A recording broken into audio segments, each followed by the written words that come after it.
At the dawn of the 20th century, America was a country full of promise and hope for many. Black Americans faced a different reality, a nation separate and unequal. Yet their hope persisted. Pained by inequality, but inspired by resilience, writer and civil rights activist James Weldon Johnson put pen to paper. His words would become a unifying call, a hope for a brighter tomorrow, a timeless exhortation to lift every voice and sing. Lift every voice and sing till earth and heaven ring, ring with the harmony of liberty. Let our rejoicing rise high as the listening skies. Let it resound loud as the rolling sea. Sing a song full of the faith that the dark past has taught us. Sing a song full of the hope that the present has brought us.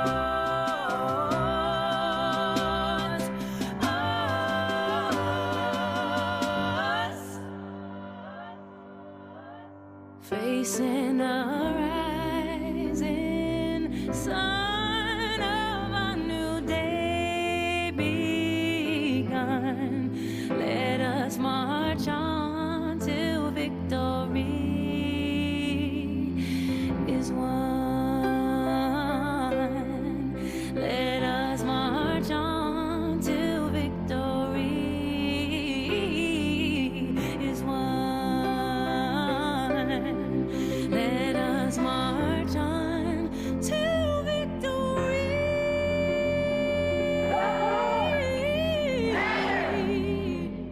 There are forces that want to take us back to another place. We don't want to go back. We want to go forward. Placido, it's so good to be back with you, and what a powerful, powerful video. We won't go back. We won't go backwards. No, we won't. No, we are we won't. moving forward. Yes, we are. Today's show is Lift Every Voice. There is room for every voice. There is a space for every voice. There is a place for every voice. So we want to just welcome you back to Maintain Monday.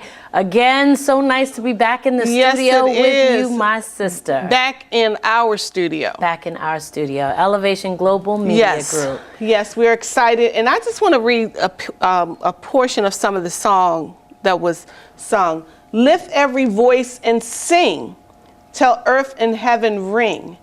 Ring with the harmonies of liberty. Let our rejoicing rise high as the listening skies. Let it resound loud as the rolling sea. Sing a song full of faith that the dark past has taught us. Sing a song full of hope that the present has brought us. Facing the rising sun of our new day begun, let us march on until victory is won. What powerful words. James Weldon Johnson penned that song so long ago, but how relevant are the lyrics in this very day? So relevant. And what I find interesting about Lift Every Voice and Sing, which is the Black National Anthem for those of you who do not know, many people don't know that there is even a Black National Anthem. Wow. And many of us, people of African descent, are not taught it. No. We don't know it.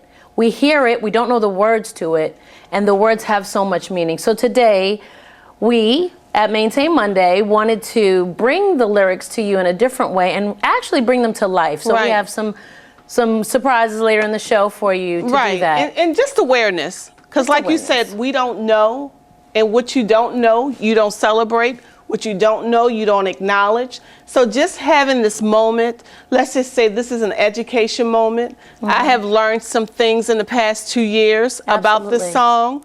And I'm just so honored that we are here today to make a difference in our culture, in our communities, and in our circles, because we are sharing with you guys something that we have learned, and we're bringing it here on Maintain Monday. And the scripture says this in Luke 4:18 through 19.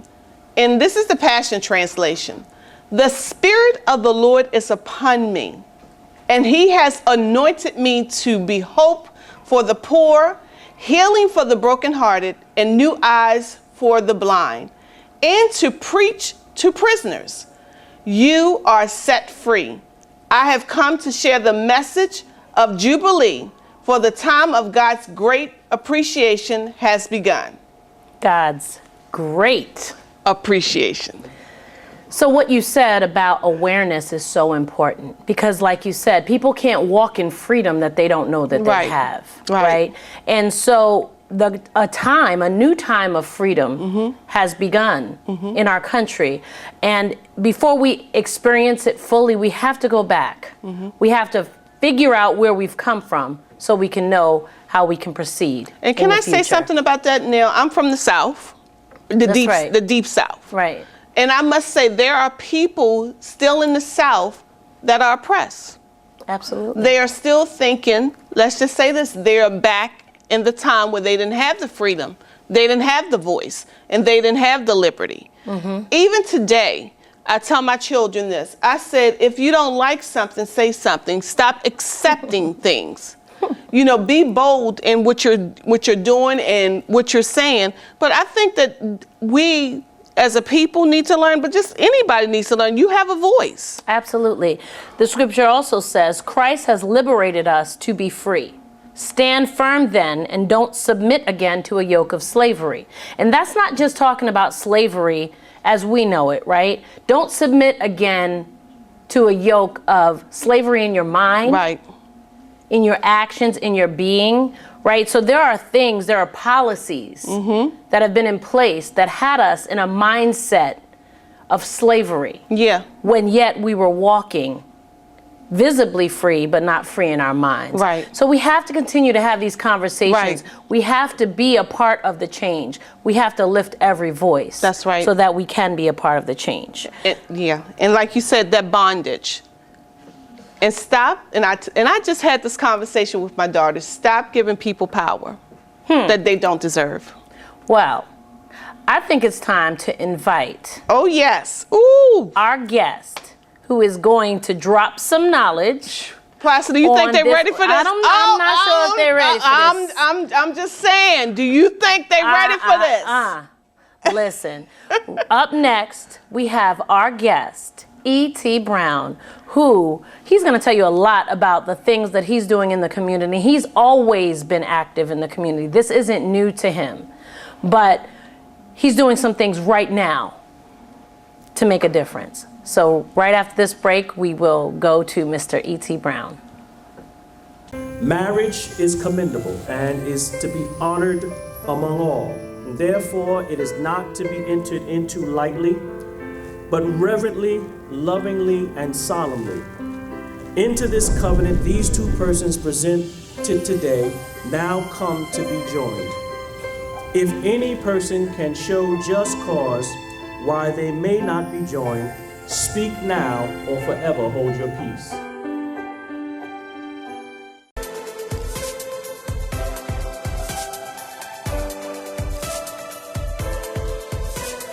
I love the Young Filmmakers Camp.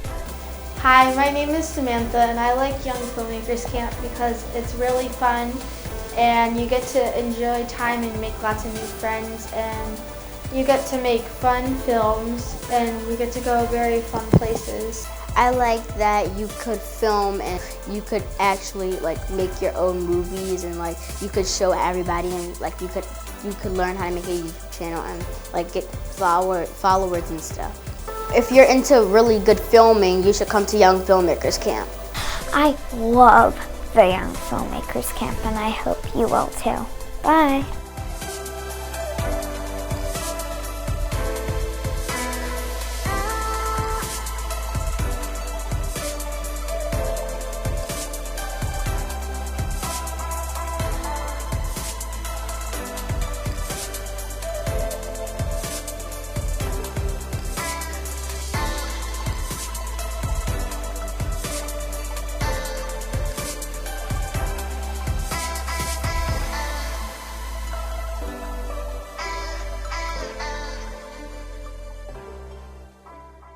Welcome back, and we have with us Mr. E.T. Brown, our special guest, who he's going to be talking to us about what is the history of Juneteenth. Absolutely. This young man is a pillar in the community. He's an educator. He's an administrator. He is Mr. E.T. Brown, and we're going to let him tell us about all the things he has going on. Well, first of all, thank you, ladies, for your invitation to be here. Thank you all for being here.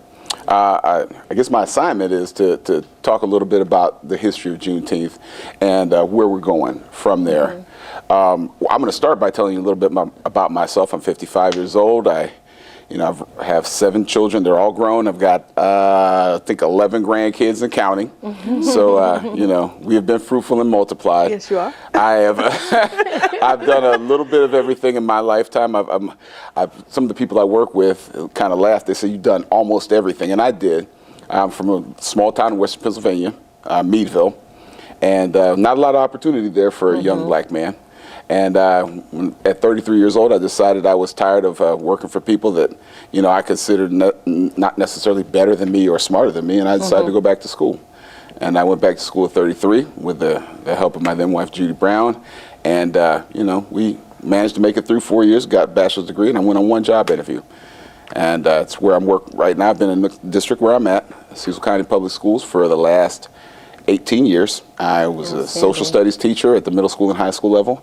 I've written curriculum for African American studies. I've actually studied the history of my own family, and I'm fortunate to be able to trace, the roots of my family on my father's side to pre-slavery. I actually know the names of the people who were slaves and who were enslaved in my family on that side. I wrote curriculum. I went on something called the Chesapeake Journey with Washington College, where we actually retraced the steps of slavery in America.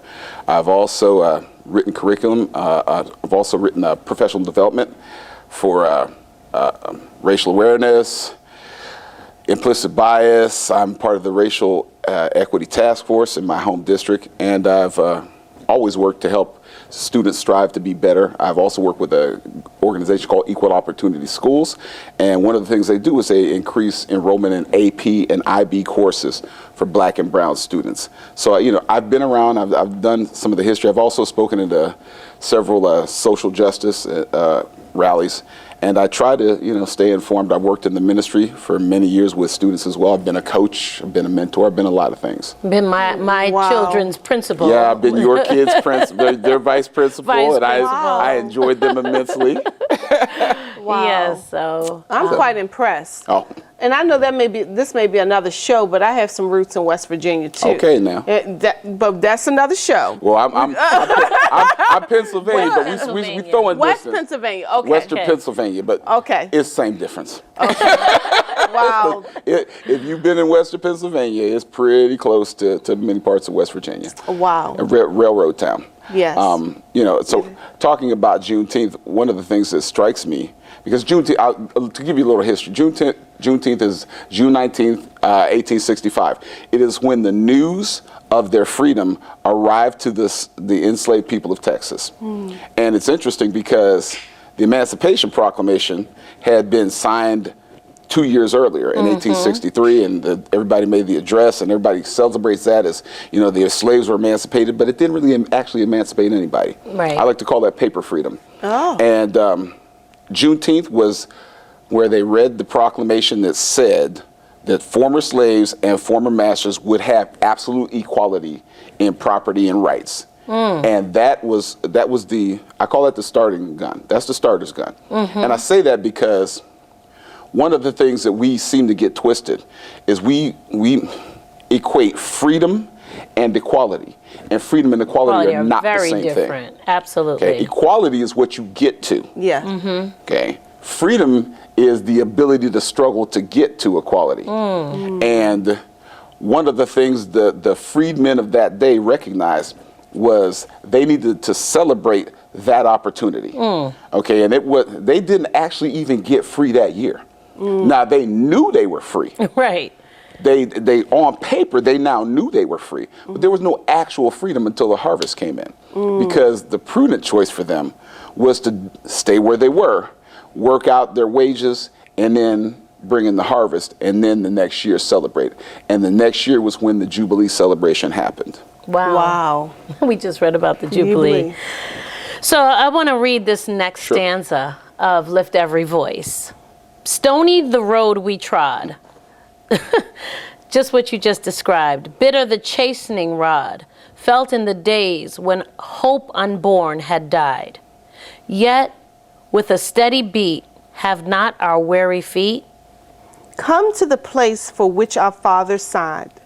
We have come over a way that with tears have been watered. We have come trending our path through the blood of the slaughtered, out from the gloomy past, till now we stand at last, where the white gleam of our bright star is cast. Wow. One of the things, and I'm always impressed when I read the lyrics of that song.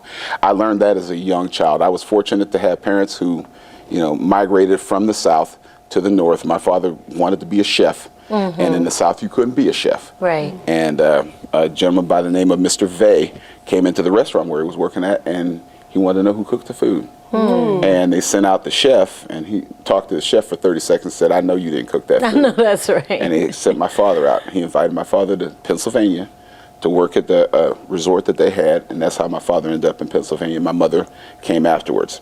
And I was fortunate because I'm the baby of the babies, and all of my siblings are at least 13, 14 years older than me, and they lived in segregation. They knew what segregation was. They understood it.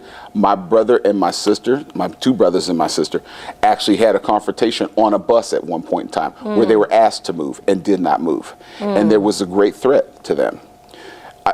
When I listen to the words of that song, it makes me understand that they understood what they faced then. That's right. And part of our issue today is there's a generation, and I'm talking about my generation, there's a generation that became so complacent with the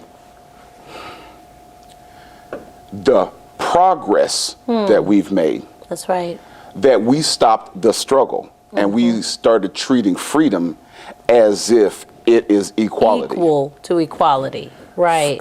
Listen, freedom says you can be a rapper. Freedom says you can be a basketball player. Freedom says you can be an entertainer. Freedom says all those things. But black people were all of those things in 1942. Come on now. And they didn't have any real political power. Right. Freedom is not the goal. Equality is the goal. That's right. And my generation did the unthinkable. We stopped paying attention. We stopped marching.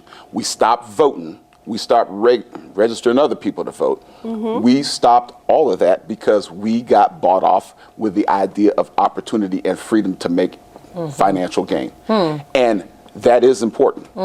But six figures will never buy you equality. And I don't care what anybody says. Puffy still isn't equal. LeBron still isn't equal. They still wrote on his house. He's still not equal. And we are just now waking up to the fact that we have wasted 40, 60, 80 years. Civil Rights Act was signed in 1964, and we are no closer to equality now than we were then. So let me ask you this. So you're saying that the problem is the dollar was shaken in front of us.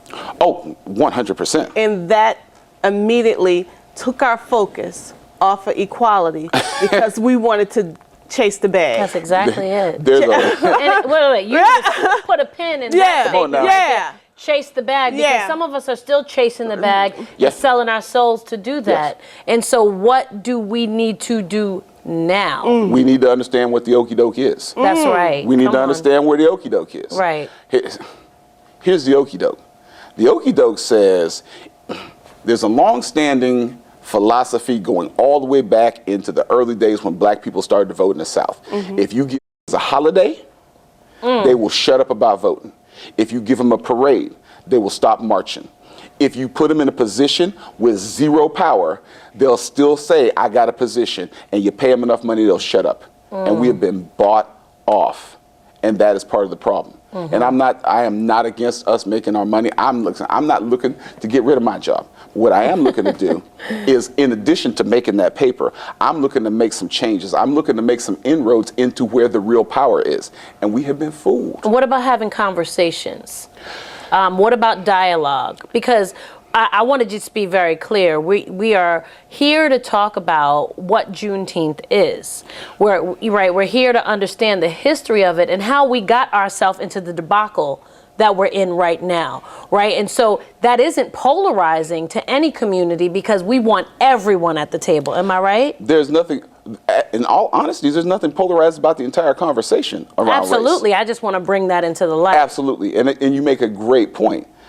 One of the okie dokes we've been sold is that the idea that speaking about race makes you racist. Absolutely. The idea of speaking about blackness means that you're somehow using the race card, or you're against white people. Exactly. And the bottom line is, white people and black people have fought for this country since before this country was a country. Absolutely. We just don't remember their names. We don't remember the name of Salem Poor, who was the hero of the Battle of Bunker Hill. He began his life as a slave in New Jersey. He bought his freedom, and upon buying his freedom, he immediately began to fight for the freedom of his fellow man. He became the hero because he fought so valiantly. There are all sorts of people throughout history. There are all sorts of people, and I mentioned this in my upcoming speech. I'm going to plug in here for Elkton's first annual Juneteenth celebration. Come on. And one of the things that I talk about is the unity that brought us to the place where we made systemic changes. It wasn't just black people on the Edmund Pettus Bridge. There were white people who left their lives in the North and came south. There are white people who died. There are martyrs who were killed for people for this cause, people with black skin. There have always been, quote unquote, woke white people. That's not new. The problem, as I see it, is there's a generation somewhere around the 70s and 80s where we stopped actually expressing ourselves. We stopped actually responding, and I don't mean responding with my fist. I don't mean responding in anger. We stopped responding intelligently to microaggressions, to use a common term. We stopped telling people. As a matter of fact, I don't have to tell you ladies, I was raised in an era when, you were basically told to never, ever allow white people to know what you were thinking. Right. If we can be real about it. And so you can't trust them. Or you can't trust them. And the bottom line is, there's some people that you can't trust no matter what they look like. Right. Absolutely. But from our perspective, it has not paid any dividends to actually express what is really going on, which is why so many people were confused about racism. What Juneteenth is a celebration of freedom, and that should be a celebration that all of us can get behind. We can all embrace that. People of all colors, people of all walks of life. All stripes can embrace that. Absolutely. The only people who don't embrace Freedom Day are the people who are afraid of what we'll do with that freedom. Absolutely. Or said another way, are people who want oppression. Who want oppression. And why wouldn't you celebrate freedom? Why wouldn't you celebrate the opportunity, as you have mentioned, for a people who have been mishandled and mistreated to now have an opportunity to get to equality? We're not even equal yet, but we have the opportunity now to pursue it. Part of that is that we've all been sold a lie. We've all been sold the okie doke. After the Civil War, there was a literal campaign to change the history of what happened. Right. The Daughters of the Confederacy wrote many of the textbooks that were used. The daughters are gathering now around a different cause. Yeah. 100%. Because we have gotten to the point now where the lie has been exposed. The cell phone has been the greatest help to the modern day civil rights movement, bar none, of any other tool. Because what the cell phone has done is it has allowed white people who are not racist, to see what other white people who are racist behave like, because they didn't realize that people behave like that. They thought everybody was like them, and that's our tendency as human beings. Well, I have a question, because you're in the school system and you've been in the school system so long. Why hasn't Juneteenth been taught in the school systems until, I think, maybe 2 years ago or 3 years ago? All of a sudden, everybody's gaining more knowledge. The students are finding more, finding out why was it? Bringing it into the school system. For the same reason that I saw a person with a graduate degree stand up in an audience and talk about being in college who was from Tulsa. He talked about being a black man in a graduate course in history and hearing about the Tulsa massacre. And he said, I don't understand, this didn't happen. Because he didn't know. Right. The reason it wasn't taught is because it was all whitewashed. For the same reason we all believe a whole lot of other things. The same reason there are There's a slave Bible. There's a slave Bible. We actually saw that. We went to the museum. Yeah. And the slave Bible redacted all the parts that they thought would cause us to think we were more than what we were. To cause us to feel empowered. Yeah. And that's it. The parts that they knew that we would read that will empower us, they only kept the part in there that would suppress us. One of the things that we don't know, and I spoke on this in a college symposium at one point for a gentleman I used to work for. One of the things we don't understand is that this is all rooted in money. Absolutely. Oh, yeah. And by that I mean this. In the antebellum period, the most valuable asset a person could own was an enslaved person. Was a person. Was a person. Say that again. The most valuable asset a person could own was another person. Slaves were more valuable than coin. Slaves were certainly more valuable than paper, which was worthless at the time. Slaves were more valuable than real estate. The way you knew you were a millionaire in the South was if you owned 50 slaves. Wow. If you owned 100 slaves, you were mucho rich. Woo.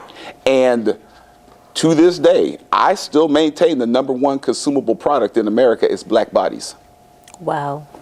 On that note, let's transition to our last segment, which is Where Are We Now? 156 years later. So let's start by reading the last stanza of the song. God of our weary years, God of our silent tears, thou who hast brought us this far on the way. Did I say that? Yeah. Oh, thou who hast be thy thy might. Lead us into the light. Keep us forever in the path, we pray. Lest our feet stray from the places, our God, where we met thee. Lest our hearts drunk with the wine of the world, we forget thee. Shadowed beneath thy hand, may we forever stand. True to our God, true to our native land. Wow. It's almost like what we just talked about, where we and I don't want to say we've lost our way, because I don't want anybody to think that I don't believe we've made progress as black and brown people in America, because we have. We need to remember, though, that the goal is not progress. It has been 200 years, 158 some years since this proclamation. And I'm hard pressed to explain how it should take 150 years to do what every other group that's come to these shores has been able to do. Absolutely. Every other ethnic group has been able to transition from not white to white, which, by the way, is a construct. I won't even get into that, but whiteness is a construct. And every other group has been able to make that move. Native Americans have been allowed to identify as white. Latinos, there's an actual white Hispanic category. Asian people have been allowed to be identified as white. There's a whole lot of folks who've been allowed. Jewish people, Italian people, Irish people were considered to be lesser than other Europeans. They've all transitioned to whiteness. The only group left is us. And that in my opinion, has a lot to do with money. It has to do with the roots, and it has to do with racism, which is the balm that they applied to soothe the cognitive dissonance of owning another human being and torturing that person and forcing that person into bondage. That's a deep statement.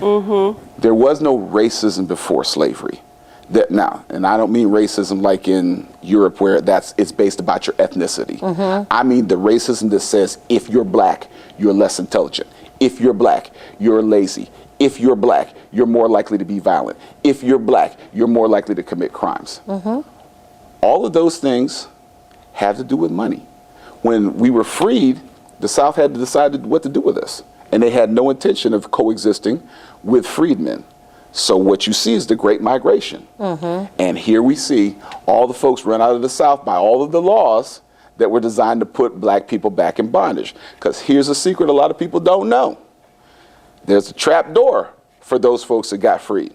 It's called the 13th Amendment. And it allows people to be put in bondage if they have committed a crime. You saw the rise of crimes after the end of the Civil War. Of prisons. The rise and criminalization of things like not having a job, called vagrancy, loitering, whistling at a white woman. All of these things were classified as felonies in the South because the South came up with something called peonage. And peonage meant that if you were in a prison, they could rent you out. So many of the black men and women who were freed in 1865, by 1875, were in prison working on the same plantation that they were freed from for nothing because they were back in slavery. So that is another show, the prison system. Whole nother show. That is another show. Whole nother show. It really is. Because, and it's rooted in money, finances as well. So. And where we are today, I did not mean to cut you off, but where we are today is we are still looking for the levers of power in the wrong places. We vote at such a low rate in local politics that it's almost shameful. And that is part of why we've been cut out of equality. Because it is shameful. I said this when the previous occupant was in the White House and all these people ran out to protest after the election. I said, I'm tired of you because you missed the protest. The protest was November 4th. That's when the protest is. Right. We're protesting at the wrong time. We want to protest with a voice. We want to protest by blocking the street. We want to protest by lifting up our voice and shouting. And all of those things we should do. But the protest that that packs the most power. Oh my Lord! Is that vote. And it's the local vote. It is the vote in the place where you live. It is the local politics. It is your councilmen. It is your county councils. It's your aldermen. It is those are the places, your state legislatures, where they redistrict. They decide who gets to vote where.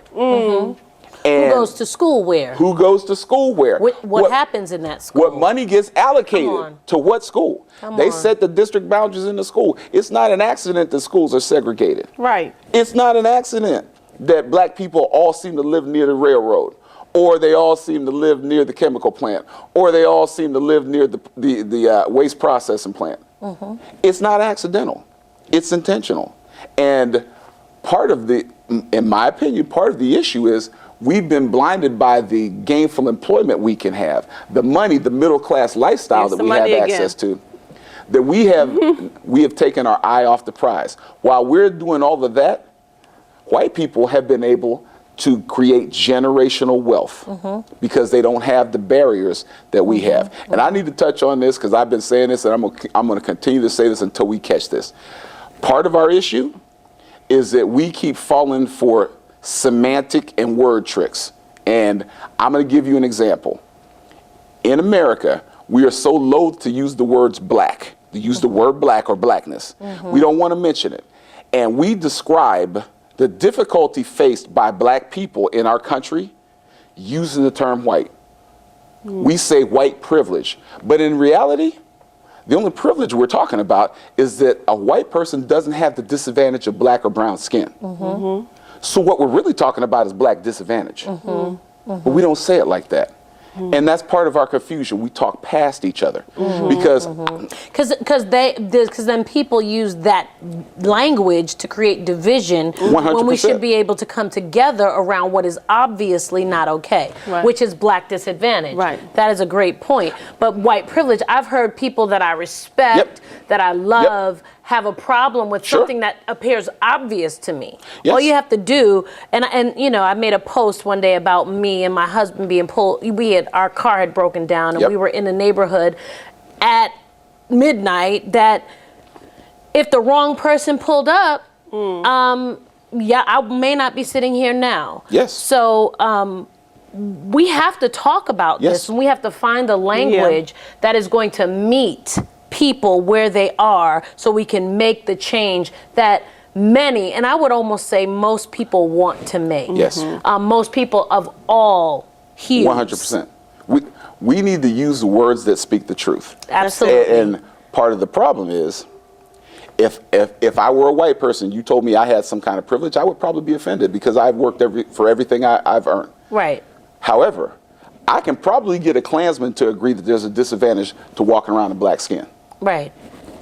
It's so much simpler. That's true. It's so much simpler because it's obvious. And what we need to do is we need to stick to the obvious things. There are some things that we can talk about that are obvious. Statistics are obvious, and we need to keep on this. Redlining. Redlining. It's in the history books. I mean, I used to be a settlement officer, and I was looking at deeds that talked about neighborhoods that we were not allowed to be in or purchase property in. So, Federal Housing Administration. In the 1950s, the suburbs were specifically created for white people. Absolutely. And we were not allowed. We were not allowed. Public housing. People think public housing was designed for poor people. It was not. Public housing was designed for working people who made enough money to afford a place to live, but there weren't any places to live. When the public works projects ended, they left the black people, moved the white people to the suburbs, and they subsidized it. And now it is seen as for poor people. We didn't get here by accident, and part of the problem right now is that we are just now waking up. And there are so many people, black, brown, white, Asian, who are actually seeing what is really happening for the first time because of the internet and because all this information is available. The trick of the enemy is to keep us all focused on different things. That's it. So that we never see the whole picture. It's called distractions. It's called distraction. What has happened in the last 2 years, in my opinion, is an awakening. And it's not been an awakening for us because we already know what happens. We already know. We already know what happens. I watched my boyfriend get chased through the subway station just for being black. The awakening has been white people being introduced to the side of the family they didn't know existed. Because the same people who were posting racist stuff on their Facebook pages are the same people that were sitting there pretending like they weren't racist at all. Right, exactly. And so exposure. That you were sitting in church with. Exposure. And then things happen, and now we are all confused about what is. Well, you know, we've been taught to ignore some things. We've been taught to ignore that Sunday is the most segregated day in America. We have been taught to just pretend that doesn't mean something, and it does. And there are so many people of all different colors who are recognizing it. And I'm not mad. First of all, one thing black folks I feel like we need to do, stop being mad at white people for not recognizing racism before this. And that's what I was going to ask you. So we have talked a lot about the problem. What is the solution for this? The solution is for us to continue to, and we need to speak in love. Let me just say that. Okay. Okay. We need to speak in love, and we need to ask the right questions. And I'm going to give you an example. I was sitting at a dinner. It was a business dinner, and it's a couple that was sitting next to us, and it's a white couple.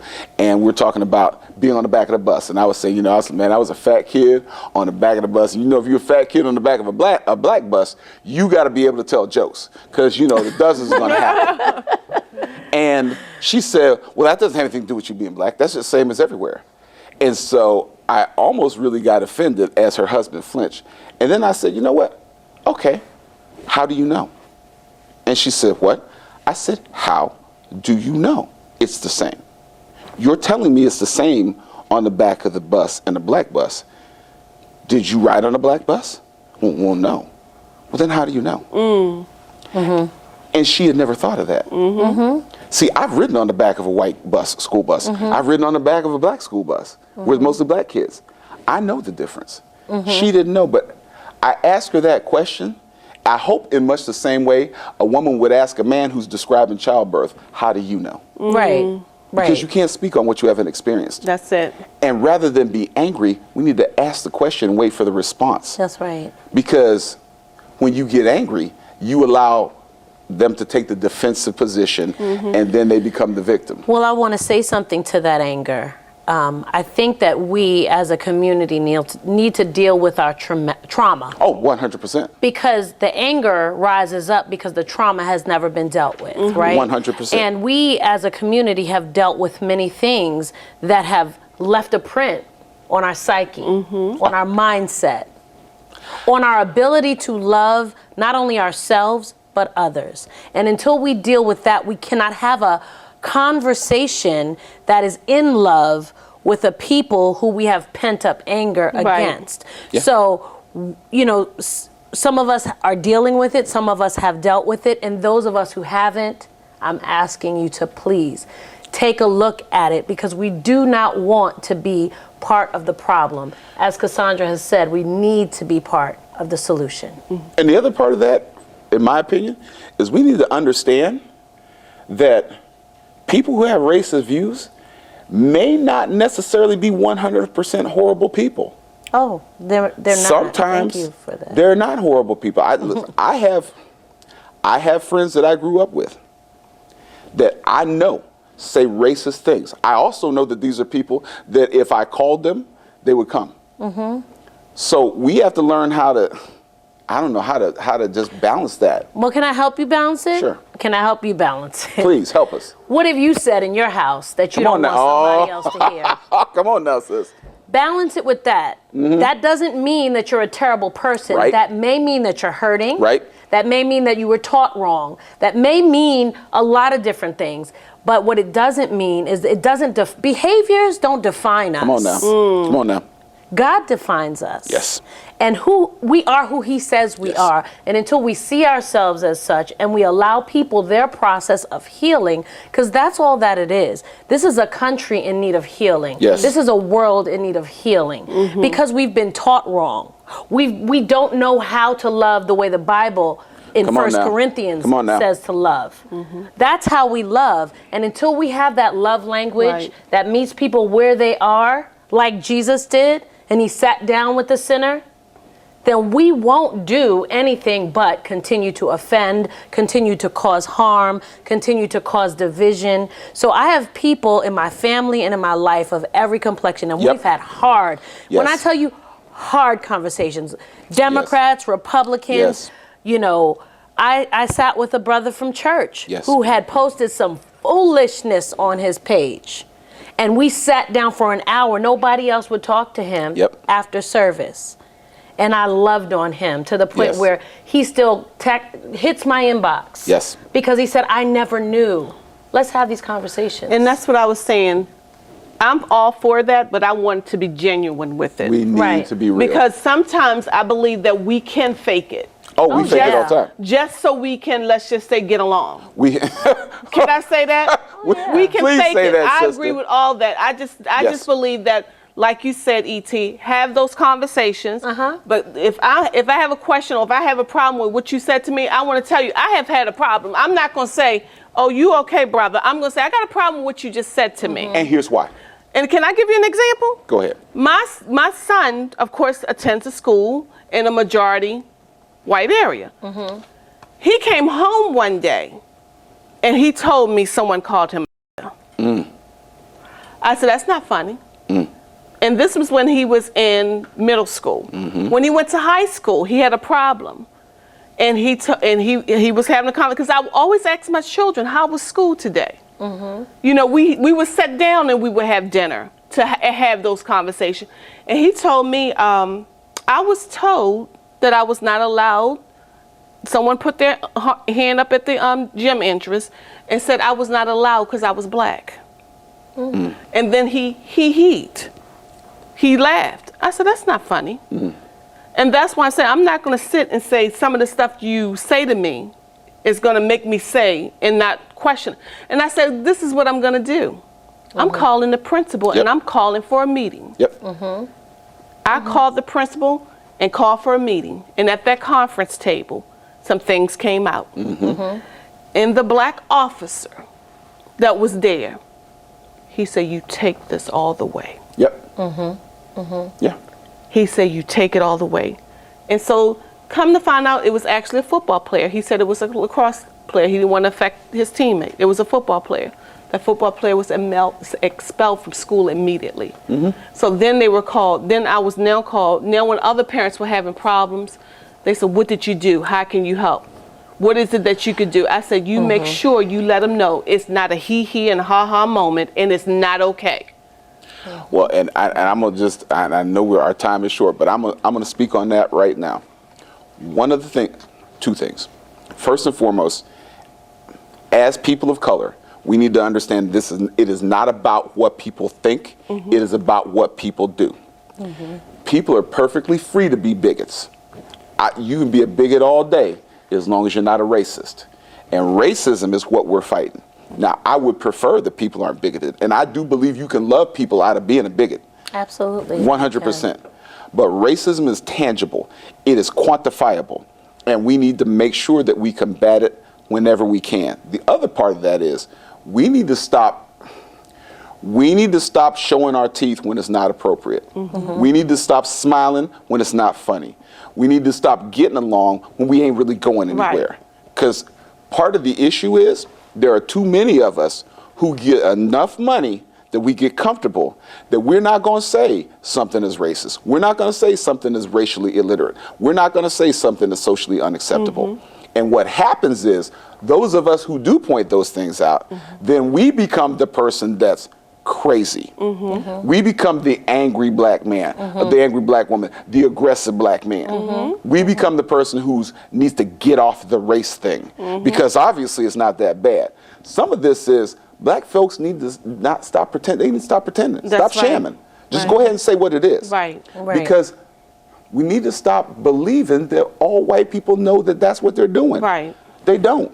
A fish doesn't know he's wet unless you yank him out of the water. Do you think they think they're swimming? No, they're just going from point A to point B. If you live in a society where there are barriers to everybody else, but they're not to you, you have not seen those people's barriers. So how would you know? You shouldn't know. And we need to understand. Stop being mad at them for not knowing. Educate them. You can't educate them with a program. You can't educate them with a protest. Educate them with that everyday conversation. Educate them with the Elevate Your Life talk radio. Educate them with Maintain Monday. Come on now. Educate them.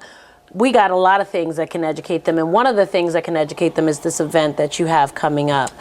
We would love to cut to this video that's going to give you a little bit more information about it. All right, great. Now, you want to keep going and wrap the show up? Okay.